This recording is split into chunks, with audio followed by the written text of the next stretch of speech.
বরিশাল নগরীতে যানজটে অতিষ্ঠ নগরবাসী। ব্যাটারি চালিত রিকশা ও ইজি বাইকের অবাধ চলাচলই এর প্রধান কারণ। তবে এর পেছনে আছে চাঁদাবাজির সিন্ডিকেট।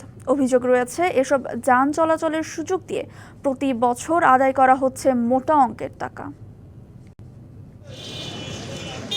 বরিশাল নগরীর বটতলা, চকবাজার, নতুন বাজার ও সদর রোড সহ প্রধান সড়কগুলোতে সকাল থেকেই লেগে থাকে তীব্র যানজট। এর অন্যতম কারণ সড়ক দখল করে স্থাপন করা রিকশা স্ট্যান্ড আর দোকানপাট।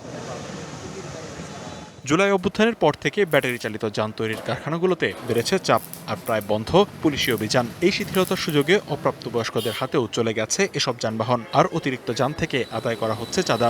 নতুন বাজার টু লাকুরচিয়া সড়ক সিরিয়াল লাইন মেনটেন্স করে টাকা নেয়, 30 টাকা করে নেয়। হেলিকপ্টারের মতো এরা দ্রুত চলে। যখন তারা টার্ন নেয় ডাইনে বাই ঘুরে, লুকিং গ্লাস না থাকার ফলে আর একটা গাড়ি লাগাই দেয়। 18 বছরের নিচে 10 বছর 12 বছর এরকম ছোট ছোট বাচ্চারাও এই ব্যাটারি চালিত রিক্সা চালায়। সব মশার বিরুদ্ধে সুরক্ষা দিতে এলো বসুন্ধরা এক্সট্রিম অ্যারোসল, মশার বিরুদ্ধে এক্সট্রিম সুরক্ষা। সচেতন মহল বলছে বরিশালে সক্ষমতার তুলনায় কয়েক গুণ বেশি ব্যাটারি চালিত যান রাস্তায় চলাচল করছে। নিয়ন্ত্রণে নেই কোনো উদ্যোগ।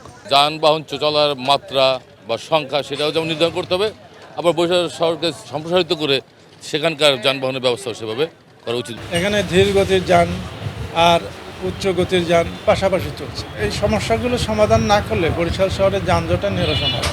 মূল সড়কে ব্যাটারি চালিত রিকশা নিষিদ্ধ হলেও বাস্তবে এর প্রয়োগ সীমিত। এতগুলো লোক যদি আমি বন্ধ করে দেই তাহলে তো তাদের জন্য বিপর্যয় নেমে আসবে, প্লাস হলো হয়তো আমার বরিশালে হয়তো ব্যারিকেড পড়ে যাবে। এই অবৈধ যানবাহন নতুন করে যেন তৈরি না হয়, নতুন করে রাস্তায় না আসে, সেই ব্যবস্থাটা আমি এনশিওর করেছি।